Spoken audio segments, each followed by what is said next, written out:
भैया पहले last class का रिवाइज करा देता हूँ, सिर्फ फॉर्मूले लिख रहा हूँ, डायग्राम वगैरह कुछ नहीं कर रहा। हाँ विनाश आज ऑफिस से ही चल रहा है यार। मैंने आपको लास्ट क्लास में पढ़ाया था that is combination of lens, और इसमें हमने दो केसेस किए थे भैया। सबसे पहला केस हमने किया था कि हमारे पास दो लेंस है और वो प्रॉपर कॉन्टैक्ट में है। तो अगर हमारे पास लेंस कॉन्टैक्ट में है तो उस केस में हम क्या करेंगे, सबसे पहले इक्विवेलेंट पावर निकाल लेंगे और इक्विवेलेंट फोकल लेंथ निकाल लेंगे।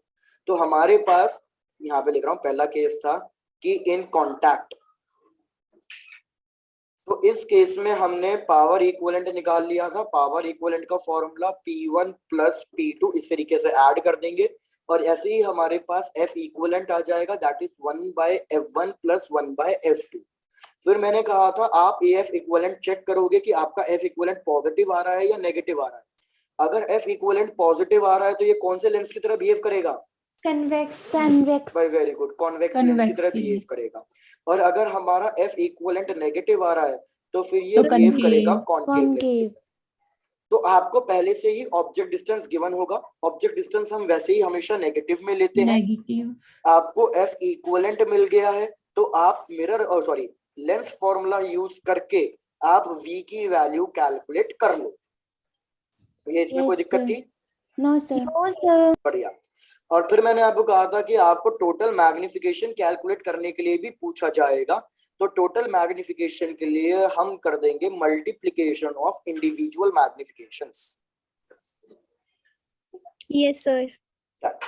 फिर दूसरा केस था हमारे पास कि भैया उन दोनों के बीच में कुछ ना कुछ डिस्टेंस है, they are not in contact. तो अगर वो कांटेक्ट में नहीं है तो मैंने बोला था कि अगर आपका डिस्टेंस बहुत छोटा है तब तो आप एक काम कर सकते हो कि आप इक्विवेलेंट पावर निकाल सकते हो P1 plus P2 minus of D P1 P2। लेकिन वैसे मैंने बोला था आपको कि भैया जनरली कोशिश करना ये वाला मेथड अडॉप्ट ही ना करो, आप दूसरा मेथड अडॉप्ट करो। और दूसरा मेथड क्या था कि आप दोनों लेंस के लिए अलग अलग कैलकुलेशन करो। आप लेंस 1 के लिए लेंस फॉर्मूला यूज करो और इस लेंस फॉर्मूले की हेल्प से आप कैलकुलेट करोगे V1 जो इमेज बनाई है लेंस 1 ने। अब जो इमेज बनाई है लेंस 1 ने वो ही इमेज लेंस 2 के लिए किस तरीके से एक्ट करेगी, एज अ वर्चुअल ऑब्जेक्ट की तरह एक्ट करेगी। लेकिन इसका जो ऑब्जेक्ट डिस्टेंस होगा उसमें V1 माइनस दो लेंस के बीच का डिस्टेंस सब्ट्रैक्ट करेंगे। V1 माइनस D, हमारे पास ऑब्जेक्ट डिस्टेंस आ गया, फोकल लेंथ गिवन होगा, तो भैया मैं फाइनल इमेज डिस्टेंस कैलकुलेट कर सकता हूँ। और क्वेश्चन यही आपको बोलेगा फाइनल इमेज डिस्टेंस कैलकुलेट करने के लिए। और इस केस में भी अगर वो बोले कि भैया टोटल मैग्निफिकेशन कैलकुलेट करो तो again we can calculate by multiplying individual magnifications. यहीं तक किया था हमने।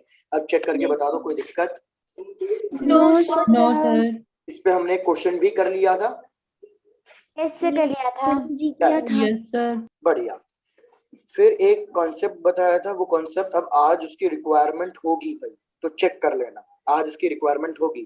कॉन्सेप्ट मैंने ये बताया था कि अगर आपके पास कोई भी एक लेंस है और एक मिरर दे रखा है, ये मिरर चाहे कोई सा भी मिरर क्यों ना हो, कैसा भी मिरर हो सकता है, प्लेन मिरर, स्फेरिकल मिरर, कैसा भी मिरर। हाँ विनाश, बड़े दुखद बात है भैया, इंडिया हार गई, वो भी अच्छी तरीके से नहीं आ रही। एक होता है कि थोड़ा इज्जत बचाने लायक खेल लेती। यस 170 पे 0, मतलब ये तो हद ही हो गई। हाँ अब क्यों याद दिलाया तुमने, छोड़ो इधर आ जाओ भैया। ये हमारे पास कॉन्वेक्स लेंस और मैंने एक मिरर लिया। भाई मैं कह रहा हूँ कि हमारा ऑब्जेक्ट और इमेज सेम जगह पर है। अगर ऑब्जेक्ट और इमेज सेम जगह पर है तो मेरे को बताना है कि what will be the focal length of this lens. तो मैंने आपको बोला था कि सबसे पहली चीज तो एक याद रखना कि ऑब्जेक्ट और इमेज आपकी सेम जगह पे तभी बनेगी जब हमारी लाइट रे जिस तरीके से गई है उसी तरीके से वापस आ जाए। अब लाइट रे जिस तरीके से गई है उसी तरीके से वापस तभी आएगी जब हमारी लाइट रे मिरर पे कैसे फॉल डाउन करनी चाहिए, परपेंडिकुलर। अब चाहे प्लेन मिरर हो चाहे मैं इसके आगे कॉनकेव मिरर लगा देता तो भी सेम कहानी वैलिड है कि भैया लाइट रे जिस तरीके से गई है वो उसी तरीके से वापस तभी आएगी जब light ray must be falling perpendicularly on the mirror, on the mirror. तो इससे हमें पता चल गया था कि यार लाइट रे अगर परपेंडिकुलरली, मतलब मैंने आपको डायग्राम भी ड्रॉ करके बताया था, इस तरीके से लाइट रे निकलेगी, ये मिरर पे परपेंडिकुलरली फॉल डाउन करेगी, तो हमारी लाइट रे जिस तरीके से गई वो वापस उसी तरीके से आ जाएगी, इसलिए ऑब्जेक्ट और इमेज सेम जगह पे बनेगा। तो हमारा जो फोकल लेंथ होगा वो भैया सेम ऑब्जेक्ट डिस्टेंस के बराबर ही हो जाएगा।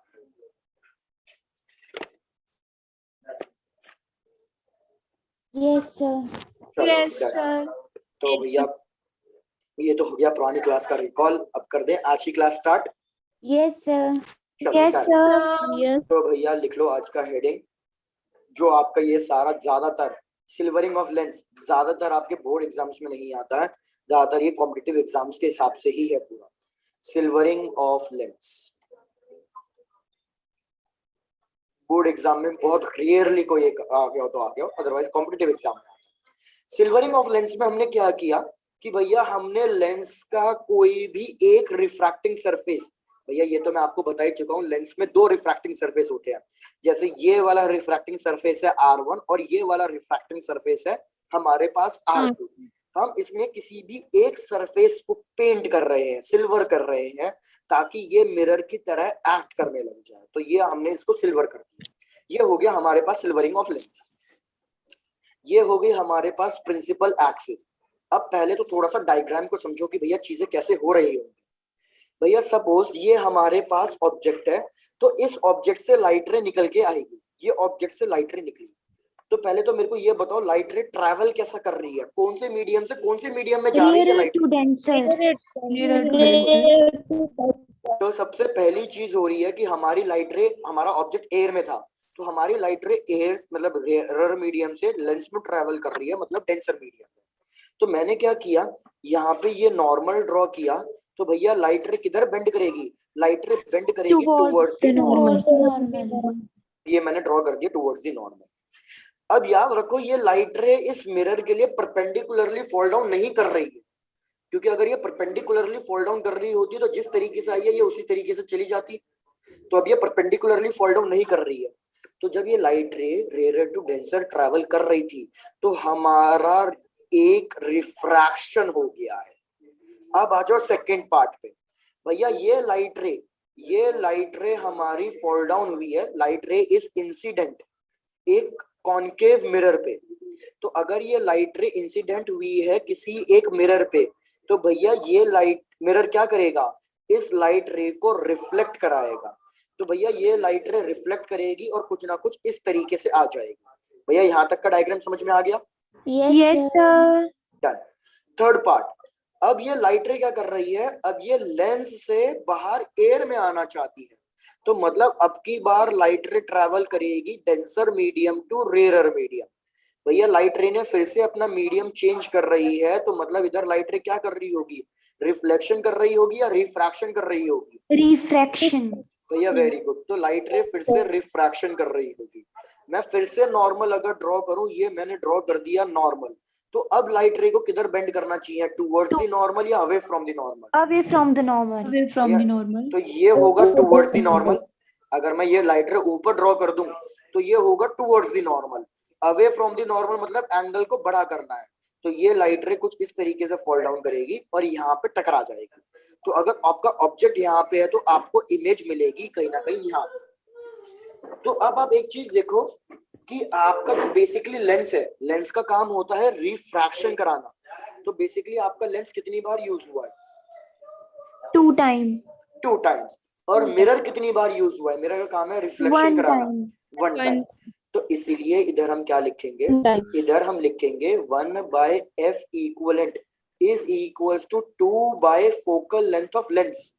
आपको लेंस का फोकल लेंथ नहीं गिवन होगा, याद रखना इस क्वेश्चन में लेंस का फोकल लेंथ गिवन नहीं होगा, आपको R1 R2 और इसका रिफ्रैक्टिव इंडेक्स गिवन होगा। तो अगर आपको R1 R2 और रिफ्रैक्टिव इंडेक्स गिवन है, ये R1 ये R2 और इसका रिफ्रैक्टिव इंडेक्स गिवन है, तो क्या लेंस मेकर फॉर्मूले से आप इसका फोकल लेंथ कैलकुलेट कर लोगे?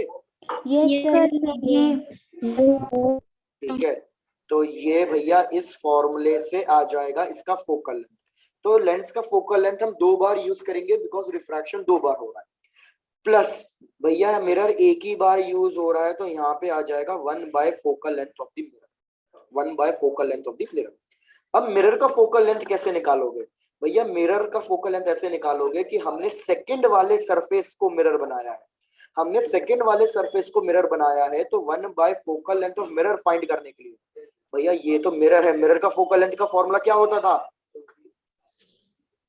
R/2। तो इधर कौन सा R लेंगे? भैया मैंने सेकंड वाले R2। सरफेस, बिल्कुल R2, तो R2/2 से आपका focal length of the mirror आ जाएगा। सिमिलरली बाय चांस अगर क्वेश्चन इस तरीके का देता, प्लीज ध्यान दे लो एक बार, अगर क्वेश्चन कहता कि भैया ये हमारे पास एक प्लेन मिरर है और यहाँ पे मैंने लेंस को कांटेक्ट में रखा इस तरीके से, तो ये भी सिल्वरिंग ऑफ लेंस का ही तरीका बन जाएगा। इधर सिल्वरिंग ऑफ लेंस में फिर से मैं क्या लिखूंगा? 1/f equivalent is equals to 2/f of lens, क्योंकि भैया लेंस फिर से 2 बार यूज होगा, Yes, Yes, sir. sir. Yes, sir. Plus 1 by focal length of mirror. लेकिन Mirror. प्लेन मिरर का फोकल लेंथ कितना होता है? Infinite. और 1 बाय इनफाइनाइट कितना हो जाएगा? Zero. जीरो। तो याद रखना, अगर ये प्लेन मिरर होता तो ये वाला टर्म कट जाएगा, और अगर प्लेन मिरर नहीं है तो ये वाला टर्म एफ ऑफ मिरर की जगह आप लिख दोगे R2/2, मतलब जो भी रेडियस को हमने वो किया होगा R/2। Yes, sir. एक बार आपको F इक्विवेलेंट मिल गया, अब कहानी सुना भी खत्म नहीं हुई है, एक बार आपको F इक्विवेलेंट मिल गया, अब चाहे ये वाला डायग्राम कंसीडर करूं या ये वाला डायग्राम कंसीडर करूं, भैया दोनों केसेस में मेरा जो कॉम्बिनेशन है वो किसकी तरह बिहेव कर रहा है? Convex lens की तरह। Convex की तरह। नहीं, आपका ये जो पूरा कॉम्बिनेशन है ये एक मिरर की तरह बिहेव कर रहा है। कैसे पता चला मिरर की तरह बिहेव कर रहा है? भैया जहां से लाइट रे गई वापस इमेज वही मिल रही है, मतलब लाइट रे टकरा के वापस आई है, लाइट रे टकरा के वापस आई है, तो मतलब ये एक मिरर की तरह काम कर रहा है, ये मतलब पूरा कॉम्बिनेशन एक मिरर की तरह बिहेव कर रहा है। क्या भैया यहाँ तक चीजें क्लियर हुई हैं? रिपीट करूँ? Yes, Yes, sir. clear है। ठीक है, तो मतलब भैया याद रखना कि हमारा, अब यहाँ पे लिख रहा हूँ लास्ट स्लाइड पे, कि हमारा जो ये पूरा का पूरा कॉम्बिनेशन होगा, ये कॉम्बिनेशन हमारा एक मिरर की तरह बिहेव करेगा। अब ये लेंस की तरह बिहेव नहीं कर रहा है, लेकिन कौन सा मिरर की तरह बिहेव करेगा? ये हमारे एफ इक्विवेलेंट का साइन बताएगा।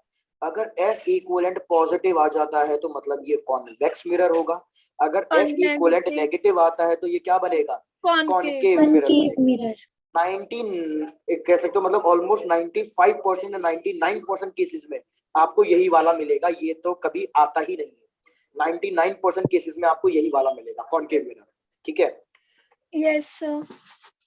और अगर जीरो आ जाए तो, जीरो तो आएगा तो है नहीं, तो अगर ये plane इनफाइनाइट आ जाए तो मतलब ये प्लेन मिरर। plane mirror हो जाएगा। बिल्कुल सही। तो अब ये कॉम्बिनेशन मिरर की तरह बिहेव कर रहा है ना, तो अब आप लास्ट में, बस ये लास्ट स्टेप है भाई, लास्ट स्टेप में आप अब लेंस फॉर्मूला यूज नहीं करोगे, अब आप लास्ट स्टेप में मिरर फॉर्मूला यूज करोगे, क्योंकि ये मिरर की तरह बिहेव कर रहा है। तो Yes, 1/v plus 1/u, u आपको क्वेश्चन में गिवन होगा 1/f इक्विवेलेंट, f इक्विवेलेंट आपने कैलकुलेट कर लिया, u आपको गिवन होगा, v की वैल्यू निकल गई। V की वैल्यू निकालनी है। Yes, sir. चलो इस सर सारे एक स्टेप्स, मिनट, प्रीवियस स्लाइड। बिल्कुल, अब मैं प्रीवियस स्लाइड ही कर रहा हूँ, अब पूरा शुरू से नोट डाउन कर लो और चेक करो क्या क्या डाउट है, और आप नोट डाउन करके लिख लो।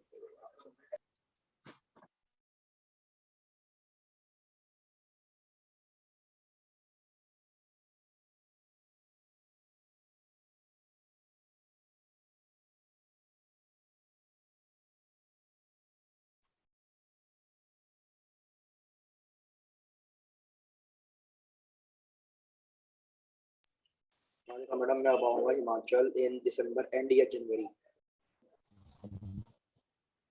सर नेक्स्ट स्लाइड शो करना। स्लाइड सर एक मिनट रुको, एक मिनट। रुक गए।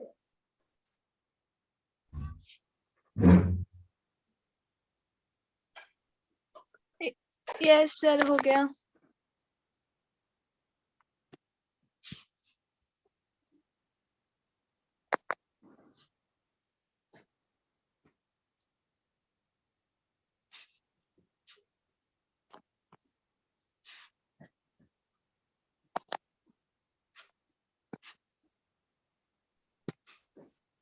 चित्रांश ये कह लो कि मोस्टली आज खत्म कर देंगे, नहीं तो एक और क्लास बस। ये तो मैं तुम्हें पहले ही बोल दिया था कि ये 2 क्लासेस और तो बचा, खाली बताया था नहीं। सर हो गया। हो गया सर, नेक्स्ट स्लाइड कर दो।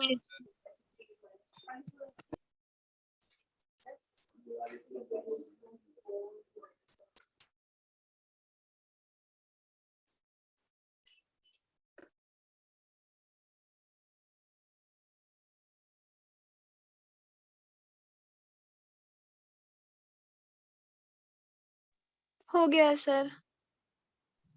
यस सर हो गया। हो गया, चलो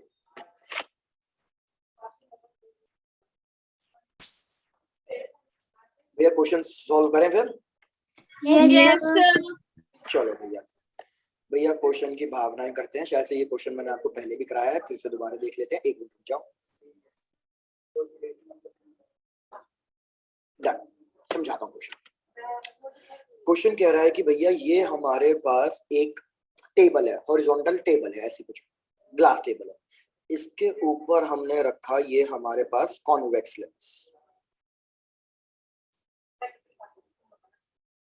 ठीक है।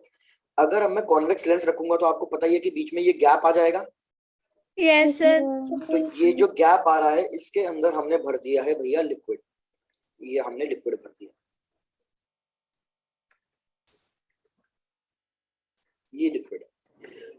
और हमने जो ये टेबल था इसको भी पॉलिश कर दिया, तो इस नीचे वाली टेबल को हमने बना दिया प्लेन। तो अगर आप देखो अभी टोटल कितने कॉम्बिनेशन दिख रहा है आपको, क्या क्या चीजों का कॉम्बिनेशन दिख रहा है? ये लेंस, वाटर और मिरर। लेंस, लेंस और मिरर। लेंस, लेंस, मिरर कैसे? एक तो ये हो गया हमारे पास कॉन्वेक्स लेंस, यहाँ तक तो चीजें क्लियर हो ही गई होंगी। ये हो गया हमारे पास एक कॉन्वेक्स लेंस।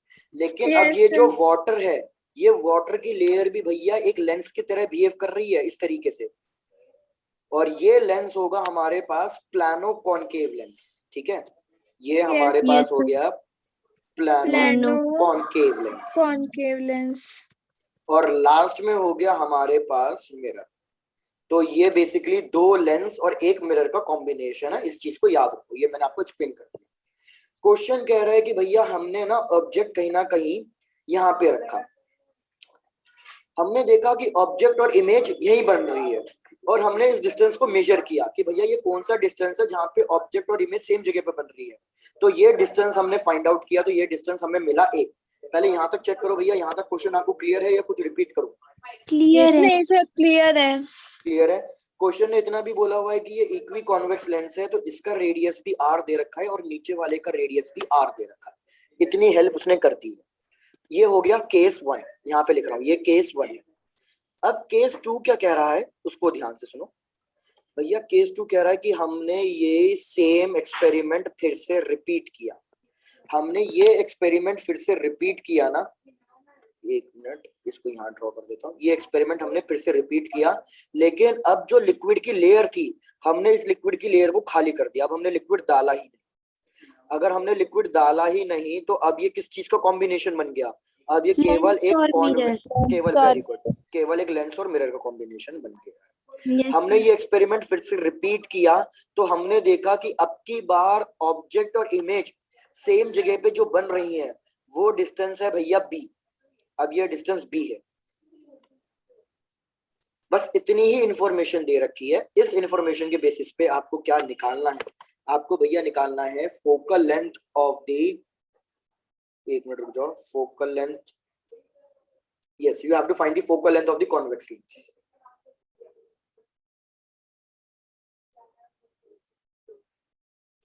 क्या हो गया, समझ में आया या नहीं? आ गया। चलो गुड। सर लास्ट वाला पार्ट नहीं आया, मतलब लास्ट वाला समझा दो, सेकंड वाला। सेकंड वाले में हमने कुछ नहीं किया, बस जो लिक्विड था उसको बाहर निकाल दिया, पानी को बाहर निकाल दिया। तो मेरे पास कॉम्बिनेशन बन गया बस एक कॉन्वेक्स लेंस का और एक मिरर का, बस 2 चीजों का कॉम्बिनेशन रह गया ये। अब हमने फिर से देखा कि ऑब्जेक्ट और इमेज सेम जगह पे कौन से डिस्टेंस पे बन रही है। तो ऑब्जेक्ट और इमेज हम ए डिस्टेंस पे नहीं आएंगी सेम, अब वो किसी एक और डिस्टेंस पे सेम आ रही है, that is object distance B. बस यही इंफॉर्मेशन गिवन है। इन 2 केसेस की हेल्प से मेरे को क्या फाइंड करना है? मेरे को फाइंड करना है focal length of convex lens, ये फाइंड करना है। फोकल यस लेंथ जो ये वाटर वाला लेंस है, ये वाले की, यहां लिख देता हूं, focal length of water lens.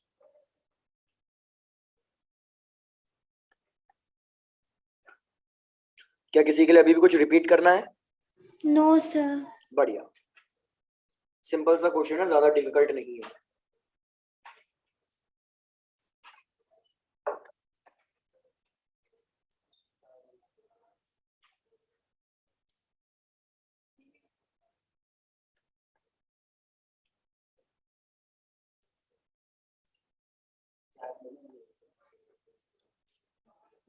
अभी मैंने आज ही क्लास में जितना भी रिकॉल कराया, बिल्कुल दोनों पे सब कुछ मिक्स उसी पे है ये क्वेश्चन। अगर आप ट्राई करोगे तो आपको डिफिकल्ट बिल्कुल नहीं लगेगा, सिंपल ही लगेगा ये क्वेश्चन।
ये किसी को समझ में आया कैसे अप्रोच लगानी है इसमें?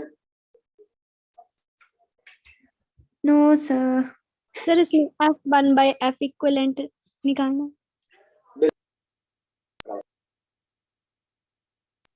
चलो भाई इधर देखो, सबसे पहले केस 2 सॉल्व करो, ठीक है?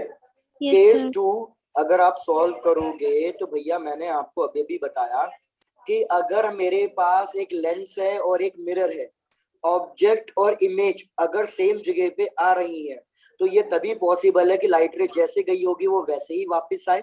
और ये तभी पॉसिबल है जब लाइट रे प्लेन मिरर पे परपेंडिकुलरली फॉल डाउन हुई होगी। और ये भी तभी पॉसिबल है कि ये जो डिस्टेंस दे रखा है यही क्या बन जाना चाहिए, फोकल लेंथ हो जाना चाहिए। लेंथ। तो भैया आओ केस B. 2 के लिए सॉल्व करूंगा मैं। 1 by Yes, sir. F equivalent is equals to, भैया ध्यान देना, 1 by F equivalent is equals to, भैया हमारा लेंस 2 बार यूज हो रहा है। सॉरी, इस केस में तो डायरेक्टली लिख दूंगा ना कि भैया हमारा एफ इक्वलेंट ही जो बेसिकली बी है वो ही हमारा एफ ऑफ लेंस है। Yes, sir. Yes. देखो फिर से एक बार रिपीट करा दूं, कुछ बच्चे डाउट में लग रहे हो। भैया ये वाला केस ही समझा रहा हूं मैं, कि मैंने कहा था ये वाले केस में कि भैया अगर हमारा ऑब्जेक्ट और इमेज सेम जगह पे बन जाए, lens and a plane mirror के केस में, तो उस केस में जो फोकल लेंथ है वो बेसिकली ऑब्जेक्ट डिस्टेंस होती है। तो वही चीज यहाँ पे है भाई, यहाँ पे ऑब्जेक्ट डिस्टेंस कितना दे रखा है, B. तो यही क्या बन जाएगा, यही Focal focal length. Length of हमारा कॉन्वेक्स लेंस बन जाएगा। तो हमें convex lens of focal length तो पहले से गिवन है, लेकिन उन्होंने बस डायरेक्टली नहीं दिया, उन्होंने इतनी सारी स्टोरी बनाया और उससे हमें पता चला। भैया क्या ये चीज क्लियर हो गया? Yes, sir. सेकंड केस का काम बस इतना ही था, सेकंड केस का काम बस इतना ही था। अब आ जाओ फिर से फर्स्ट केस पे। भैया फर्स्ट केस में लिखूंगा 1 by F equivalent is equals to 1 by F of convex lens 1 by f of water length plus 1 by f of mirror। mirror, क्या यहाँ तक की कहानी भी क्लियर हुई? Yes, yes sir. sir, अब पूरे कॉम्बिनेशन का फोकल लेंथ कितना होगा? भैया फिर से वही वाली बात, अगर ऑब्जेक्ट और इमेज सेम जगह पे बने हैं तो यही डिस्टेंस हमारा फोकल लेंथ Focal होगा। length बन तो जाएगा, हमारा A f हो बाय जाएगा, इक्विवेलेंट a हो गया। 1 by f of convex lens कितना लिया आपने? 1 by B। B. 1 by b, आपको वाटर लेंस का फाइंड करना था, प्लस प्लेन मिरर का फोकल लेंथ कितना होता है? इनफाइनाइट, और 1 बाय Infinite, इनफाइनाइट कितना होगा? 0, 0। तो क्या अब आप इससे 1 by f of water lens नहीं निकाल पाओगे? Yes, तो sir. yes sir, तो निकाल के बता दो कितना आंसर लिखो। सर इसका BA divided by A minus B। भाई वेरी गुड, इसको सॉल्व करोगे और फिर रेसिप्रोकेट भी करोगे क्योंकि हमें फोकल लेंथ पूछा है। तो फोकल लेंथ हो जाएगा हमारे पास A B ab divided over by b B minus. minus a, question खत्म। सर एक मिनट प्रीवियस स्लाइड करो तो।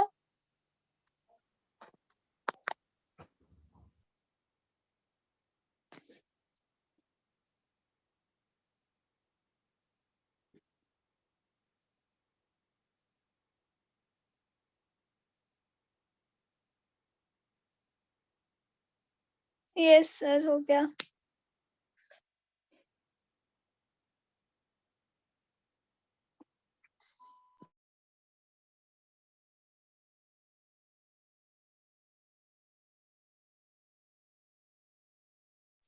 हो गया सर।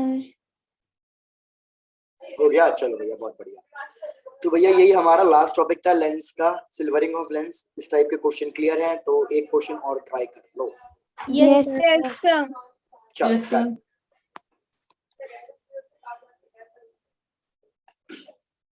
ये क्वेश्चन कह रहा है कि हमारे पास एक लेंस था, मैं रैंडम वैल्यूज दे रहा हूं तो शायद से आंसर उल्टा पुल्टा आ जाए, लेकिन भावनाओं को समझ जाना।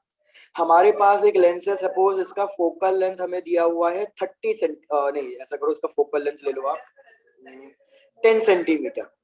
कि भैया इसका फोकल लेंथ गिवन है, अच्छा चित्रांश ठीक है, फोकल लेंथ है 10 सेंटीमीटर। हमने क्या कर दिया, इस लेंस को बीच में से कट कर दिया, और इस लेंस को बीच में से कट करने के बाद जो इसका प्लेन सरफेस आया ना, उस प्लेन सरफेस को हमने सिल्वर कर दिया। भैया यहाँ तक का क्वेश्चन समझ में आ गया? yes, sir. कि लेंस लिया, फोकल लेंथ 10 सेंटीमीटर, उसको बीच में से कट कर दिया और जो प्लेन सरफेस आया उसको हमने सिल्वर कर दिया। भैया इसके आगे हमने एक ऑब्जेक्ट रख दिया है, ये ऑब्जेक्ट डिस्टेंस भी ऐसा करो 10 सेंटीमीटर ही ले लो। कि भैया ऑब्जेक्ट डिस्टेंस भी 10 सेंटीमीटर ले लिया। तुम्हें क्या बताना है? Find the position of the image. तुम्हें इमेज डिस्टेंस बताना है। एक बार चेक कर लो अच्छे से, क्वेश्चन क्लियर है या कुछ रिपीट करके बताओ? क्लियर है। चलो डन, तो ट्राई करो भैया। और यहाँ पे शोर हो रहा है इसलिए मैं माइक बंद कर रहा हूँ, कुछ डाउट हो तो पूछ लो।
भाई जैसे आंसर्स आए बताना। यस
ओके भैया चेक करते हैं।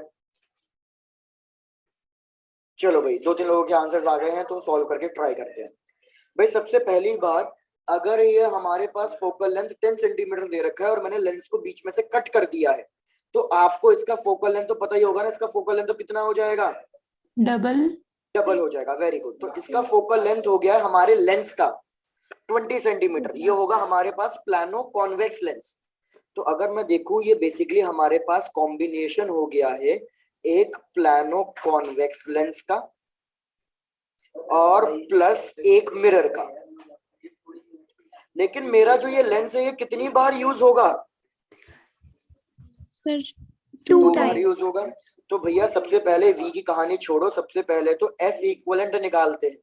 तो 1/f equivalent is 2/f of lens plus 1/f of mirror. लेकिन मिरर तो हमारा प्लेन मिरर है, तो प्लेन मिरर का तो 0 फोकल लेंथ 0 इनफाइनाइट और ये हो गया टर्म 0। तो 1/f इक्वलेंट अगर कैलकुलेट करूं तो 2/f of lens that is 20। तो भैया फिर से कहानी घूम फिर के फोकल लेंथ 10 ही आ गया है। Yes sir. ठीक। अब जो ये कॉम्बिनेशन है ये भैया किसकी तरह बिहेव करेगा? सर मिरर मिरर की तरह। मिरर की तरह। वेरी गुड, मिरर की तरह बिहेव करेगा। तो बस आप लगाओगे mirror formula 1/v plus 1/u is equals to 1/f। तो भैया 1/v कैलकुलेट करेंगे, u की वैल्यू -1/10, फोकल लेंथ की वैल्यू भी -1/10। समझ में आया फोकल लेंथ को माइनस क्यों लिया गया है? यस क्योंकि ये पूरा कॉम्बिनेशन किसकी तरह बिहेव करेगा? कॉन्केव मिरर की तरह। तो कॉन्केव मिरर का फोकल लेंथ कितना होता है? नेगेटिव। अरे तो यार एक बार बताओ, इधर हमारा ऑब्जेक्ट डिस्टेंस ही माइनस फोकल लेंथ के बराबर आ रहा है। जब भी object distance minus focal length के बराबर आएगा तो भैया इमेज कहाँ बनेगी? इमेज बनेगी इंफिनिटी पे। बिल्कुल सही। तो इमेज इंफिनिटी पे। तो ये जो वैल्यूज मैंने ली है ये कुछ ना कुछ गलत ली है मैंने वैल्यूज, क्योंकि इसमें आंसर इनफाइनाइट आ रहा है। अदरवाइज आपको क्वेश्चन में प्रॉपर वैल्यूज मिलेंगी, उसमें आंसर आएगा। यस सर हो गया। हो गया। तो लेंस वाला पार्ट खत्म हो गया है। आ जाते हैं नेक्स्ट वाले पार्ट में, that is prism. Yes sir. चलो द रिफ्रैक्टिव इंडेक्स, अच्छा एक मिनट को भैया, एक मिनट को डाउट आया है इसका। Refractive index of crown glass is close to 3/2. If the speed of light in air is c, then the speed of light in the crown glass will be close to. इसका answer क्या होगा? चित्रांश आपका doubt discuss कर रहा हूँ भैया, सब लोग देख लो उसका डाउट क्या है। ये कह रहा है कि हमारे पास एक ग्लास है और इसका रिफ्रैक्टिव इंडेक्स हमें गिवन है 3/2। वो कह रहा है कि speed of light in air या in vacuum, speed in air और वैक्यूम को सेम ही कंसीडर किया जाता है, तो इसके अंदर स्पीड है c। तो मेरे को बताना है speed of light in glass कितनी होगी। अरे भाई तो ये तो बिल्कुल सिंपल ही हो गया ना। सीधा सीधा मैं किस चीज का फॉर्मूला यूज करूंगा? Refractive index is equals to c/v। भाई क्वेश्चन v निकालने के लिए पूछ रहा है, तो v का फॉर्मूला हो जाएगा c/ν। c की वैल्यू 3 × 10⁸ ओवर रिफ्रैक्टिव इंडेक्स 3/2 मतलब 1.5 कटा, तो आंसर आ गया 2 × 10⁸ मीटर पर अब सेकेंड। चित्रांश ये ऑप्शंस पे डिपेंड है। अगर ऑप्शंस वैल्यूज के फॉर्म में दे रखा है तो आप लिखोगे 2 × 10⁸, और अगर ऑप्शंस वेरिएबल के फॉर्म में गिवन है तो आप लिखोगे अपना आंसर कि v will be equals to c divided by 3/2 which means 2c/3।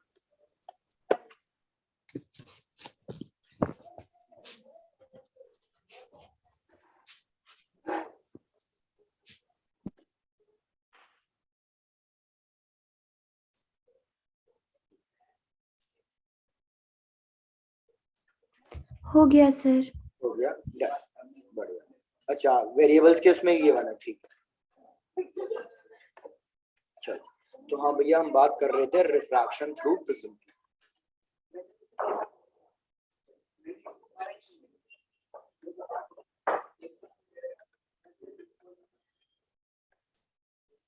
यार कल की ही क्लास में डिस्कस किया था, मेरे को बताओ क्या रिलेशन है between refractive index and wavelength of the light? Inversely very good, Inversely. हमारा refractive index is inversely proportional to wavelength of light. तो यार अगर मैं इस प्रिज्म के ऊपर अगर व्हाइट लाइट फॉल डाउन करा रहा हूं तो हमें पता है कि white light is basically a combination of 7 colours. तो Yes. अगर मैं इस व्हाइट लाइट को फॉल डाउन कराऊं तो बेसिकली ये कह सकते हो कि हमारे प्रिज्म के ऊपर 7 कलर्स फॉल डाउन कर रहे हैं। अगर हमारे प्रिज्म के ऊपर 7 कलर्स फॉल डाउन कर रहे हैं तो सब कलर्स का रिफ्रैक्टिव इंडेक्स अलग अलग होगा। एक बार कल की Yes. क्लास का फिर से रिकॉल करके पूछता हूँ, एक्सट्रीम कलर्स लो भैया, जैसे मैं बात कर रहा हूँ रेड एंड वायलेट की, तो सबसे ज्यादा रिफ्रैक्टिव इंडेक्स किसका होगा, रेड का या वायलेट का? Violet का. भाई वेरी गुड, क्योंकि वेवलेंथ सबसे कम वायलेट की है तो रिफ्रैक्टिव इंडेक्स सबसे ज्यादा वायलेट का होगा और इधर सबसे कम रेड का होगा। जिसका जितना ज्यादा रिफ्रैक्टिव इंडेक्स है मतलब वो उतना ज्यादा डेंसर है और वो उतनी ज्यादा बेंड करेगी।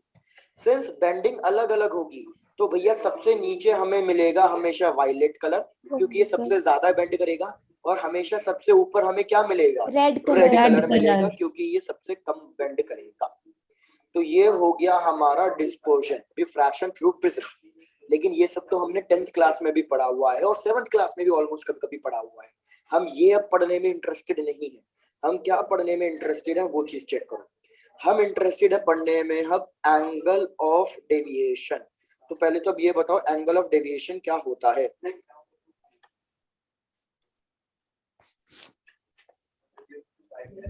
हम ये एक नई चीज पढ़ने में जो इंटरेस्टेड, मिनिमम एंगल होता है।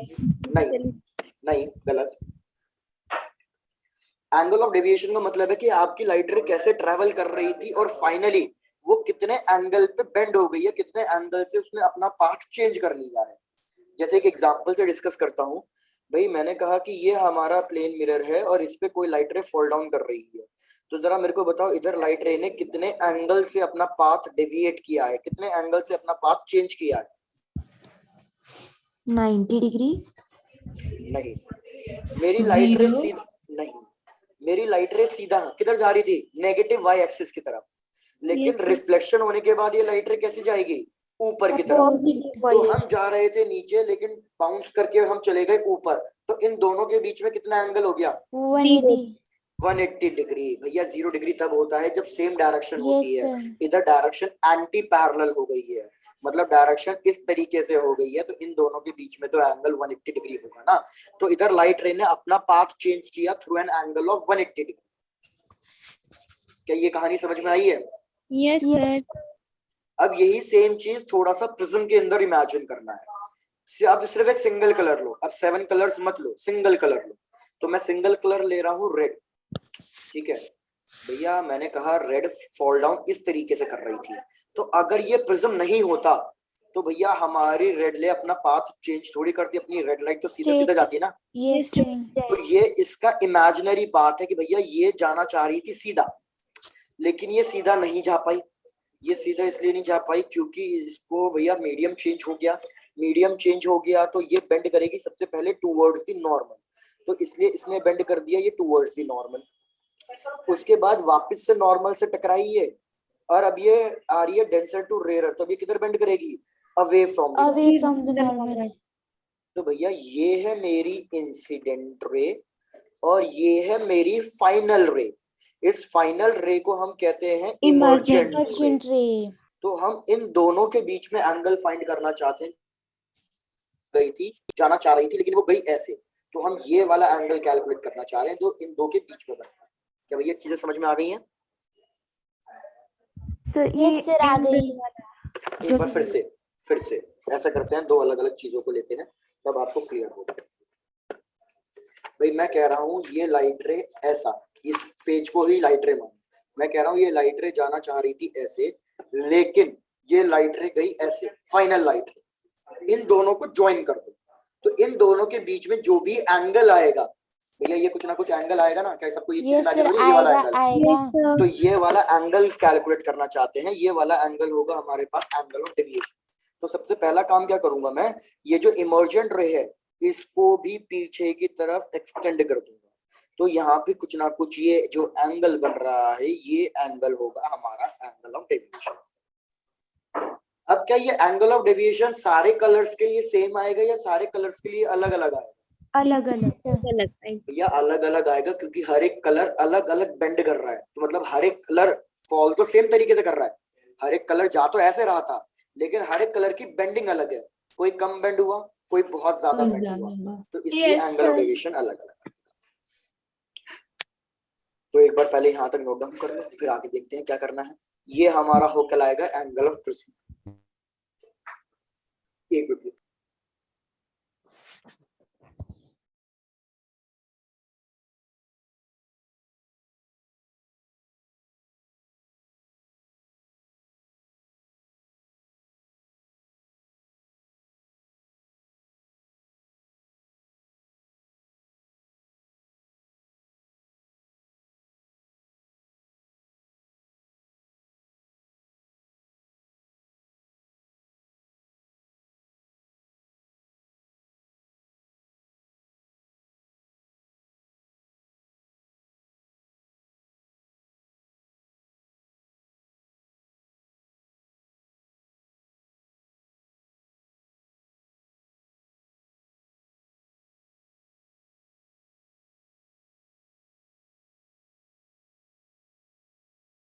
हो गया सर। रुको।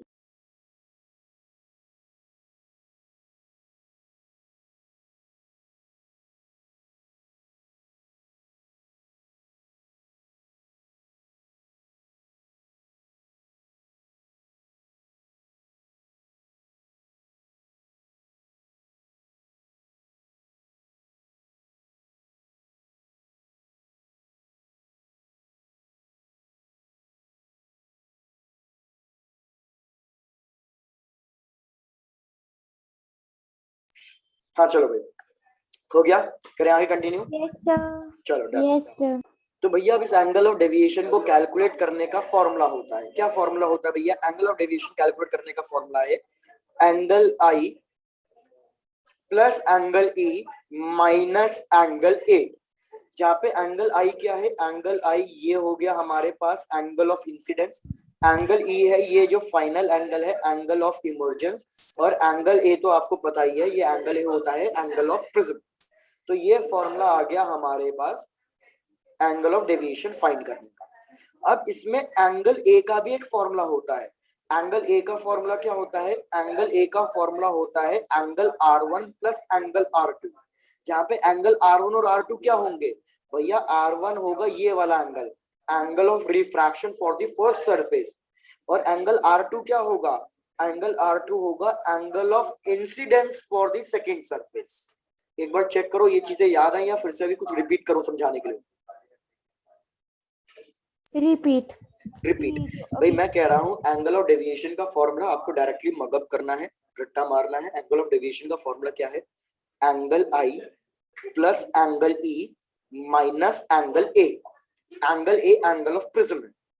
अब एंगल ऑफ प्रिज्म काफी क्वेश्चंस में आपको डायरेक्टली गिवन होगा, लेकिन अगर गिवन नहीं है तो उस केस में एंगल ए हम इस फॉर्मूले से कैलकुलेट करेंगे। एंगल ए का फॉर्मूला क्या है? Angle R1 plus angle R2, जहां पे R1 क्या है? एंगल ऑफ रिफ्रैक्शन है, एंगल ऑफ रिफ्रैक्शन, लेकिन फर्स्ट सरफेस के लिए। लेकिन R2 क्या है? R2 एंगल ऑफ रिफ्रैक्शन नहीं है, R2 बल्कि एंगल ऑफ इंसिडेंस है सेकंड सरफेस पे जब लाइट रे फॉल डाउन कर रही है, क्योंकि सेकंड सरफेस के लिए एंगल ऑफ रिफ्रैक्शन कितना है? Angle E. बिल्कुल यस सर, हो गया क्लियर। ठीक है। अब हम फाइंड करते हैं कि भैया ये आता ही है ज्यादातर क्वेश्चन कि हमारा जो एंगल ऑफ डेविएशन है वो किस किस फैक्टर्स पे डिपेंड करता है। 1 मिनट ना सर, पिछली वाली स्लाइड बताना।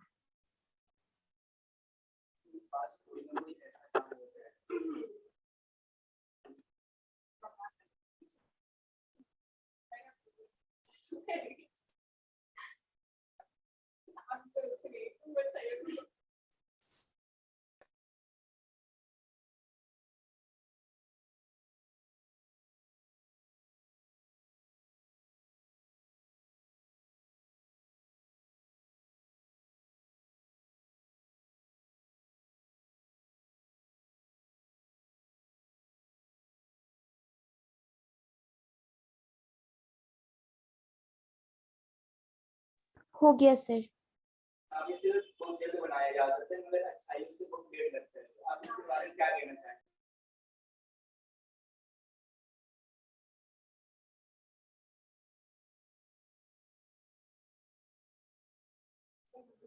चलो भैया, एंगल ऑफ डेविएशन किस किस फैक्टर्स पर डिपेंड करता है? सबसे पहला फैक्टर भैया ये डिपेंड करता है वेवलेंथ ऑफ लाइट पे।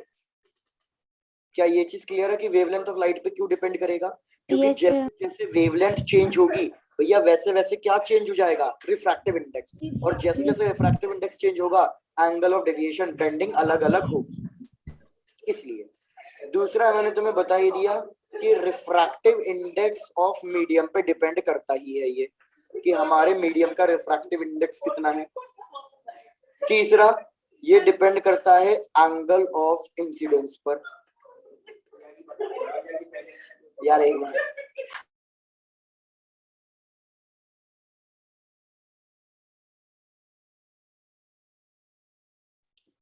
यार यहाँ पे है ना कुछ बच्चे बैठे हैं, ये हंसा रहे हैं मेरे को, नालायक बच्चे हैं ये। हाँ तो ये हो गया हमारे पास एंगल ऑफ इंसिडेंस।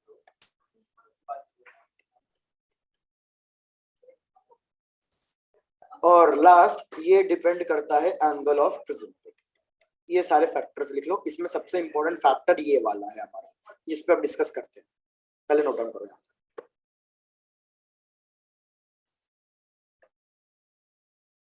हो गया सर। Yes, sir. चलो डन। हाँ सही बात भाई। अगर अब हम एंगल ऑफ डेविएशन के हिसाब से वेरिएशन देखें तो हमने देखा कि यार जैसे जैसे हम एंगल ऑफ इंसिडेंस बढ़ा रहे हैं तो हमारा इनिशियली पहले तो जो एंगल ऑफ डेविएशन है वो कम होते जा रहा है। आई रिपीट, जैसे जैसे हम एंगल ऑफ इंसिडेंस बढ़ा रहे हैं वैसे वैसे हमारा एंगल ऑफ डेविएशन डिक्रीज हो रहा है। लेकिन हमारा एंगल ऑफ डेविएशन एक पर्टिकुलर लिमिट तक ही डिक्रीज हुआ। ये होगा हमारा एंगल ऑफ मिनिमम डेविएशन, इसको हम डिनोट करेंगे डेल एम से, एंगल ऑफ मिनिमम डेविएशन। अगर अब इस एंगल के बाद आपने एंगल ऑफ इंसिडेंस और इंक्रीज कराया तो हमने देखा कि फिर हमारा एंगल ऑफ डेविएशन इंक्रीज होने लग जाएगा। तो भैया ये ग्राफ इंपॉर्टेंट है कि ये एक यू शेप टाइप का ग्राफ बनता है कि पहले एंगल ऑफ इंसिडेंस इंक्रीज करने पे एंगल ऑफ डेविएशन डिक्रीज होता है, एक मिनिमम एंगल आता है एंगल ऑफ डेविएशन, उसके बाद हमारा अगर आप एंगल ऑफ इंसिडेंस बढ़ाओगे तो हमारा एंगल ऑफ डेविएशन फिर से बढ़ने लग जाए। पहला पॉइंट। दूसरा पॉइंट कि अगर आप कोई भी एक एंगल ऑफ डेविएशन पकड़ो, इस एंगल ऑफ डेविएशन के लिए आपके पास दो एंगल्स आएंगे हमेशा। किसी भी एंगल ऑफ डेविएशन के लिए आपके पास टोटल कितने एंगल ऑफ इंसिडेंस आएंगे? दो आएंगे। लेकिन अकेला एक डेल एम ऐसा एंगल होगा जिसके लिए आपके पास केवल एक ही सिंगल वैल्यू आएगी। जैसे इधर देखो, इधर डेल के लिए दो एंगल आ रहे हैं I1 एंड I2, लेकिन डेल एम एक ऐसा एंगल है जिसपे केवल एक ही एंगल आएगा, इस पे दो वैल्यूज नहीं आएंगी। तो यही डिफरेंस है, यही खासियत है एंगल ऑफ मिनिमम डेविएशन की, कि एंगल ऑफ मिनिमम डेविएशन के लिए जो एंगल ऑफ इंसिडेंस आएगा वो यूनिक आएगा, वो दो वैल्यूज नहीं ले सकता। तो एग्जाम में ये पूछा जाता है कि how angle of deviation varies with angle of incidence. ठीक है, repeat, how angle of deviation varies with angle of incidence. तो आप इसमें अपना आंसर लिखोगे यही जो मैंने अभी एक्सप्लेन किया कि initially as angle of incidence increases angle of deviation decreases, and then फिर से उल्टा कि angle of incidence increases deviation increases.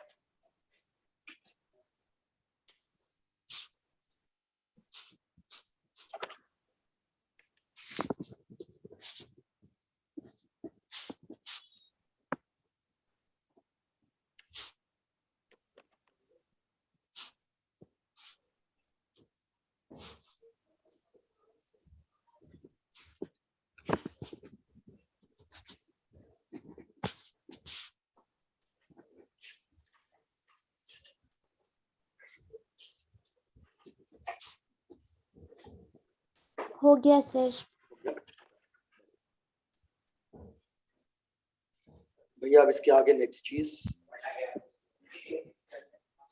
Lens में नेट पावर का, अभी तो बताया नेट पावर मतलब पावर इक्विवेलेंट ही होता है चित्रांश। लेंस में पावर का फॉर्मूला होता है 1/f, और अगर हमारे लेंस कॉम्बिनेशन में है तो पावर इक्विवेलेंट का फॉर्मूला P1 प्लस P2 इस तरीके से ऐड होता चला जाएगा।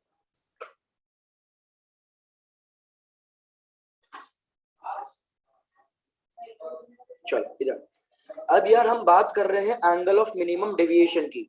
तो ये एंगल ऑफ मिनिमम डेविएशन कब होगा भैया, याद रखना एंगल ऑफ मिनिमम डेविएशन आपको तब मिलेगा जब हमारा एंगल R1 और R2 दोनों इक्वल होंगे। जब R1 R2 अगर दोनों इक्वल होंगे तो इन दोनों को R के बराबर रख लेंगे, तो एंगल A की वैल्यू कितनी आ जाएगी भैया, एंगल A की वैल्यू आ जाएगी 2R और R की वैल्यू हो जाएगी हमारे पास A/2। पहली कंडीशन।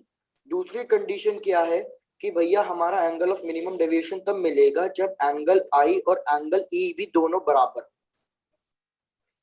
जब ये दो कंडीशन आपकी सेटिस्फाई होंगी तब जाके आपको एंगल ऑफ मिनिमम डेविएशन मिलेगा। ये क्लियर है ये वाली बात? यस सर क्लियर है। डन। तो यार हम क्या कर रहे हैं, अब आपको मैं प्रॉपर फिर से पूरे स्टेप्स एक्सप्लेन, डेरिवेशन नहीं करके दिखा रहा हूँ। हमें डेरिवेशन से कोई लेना देना नहीं है भैया, बेसिकली बस इतना लिख लो कि हमने स्नेल्स लॉ यूज किया है दोनों सरफेसेस पे। मतलब हमारा रिफ्रैक्शन कितनी बार हो रहा है, 2 बार हो रहा है। एक बार रिफ्रैक्शन हमारा यहाँ हो रहा है, इसको R1 लिख देता हूँ। एक बार रिफ्रैक्शन हमारा यहाँ हो रहा है, इसको R2 लिख रहा हूँ। हम दोनों जगह स्नेल्स लॉ यूज करेंगे, R1 सरफेस के लिए भी और R2 सरफेसेस के लिए भी। जब हम हमारा ये सब यूज करेंगे तो हमारे पास एक फाइनल फॉर्मूला आएगा refractive index of the prism find करने का, और हमें वो फॉर्मूला भैया याद रखना है। Refractive index of the prism is equals to sine A plus del m/2 divided by sine R होना चाहिए नीचे, लेकिन R की जगह क्या लिखा जाएगा, A/2, तो साइन A/2। लेकिन याद रखना ये फॉर्मूला सिर्फ और सिर्फ तब एप्लीकेबल है जब हमें क्वेश्चन में बोला जाए कि एंगल ऑफ मिनिमम डेविएशन हो रहा है, अदरवाइज ये फॉर्मूला फिर एप्लीकेबल नहीं होगा। Okay sir. Yes, sir.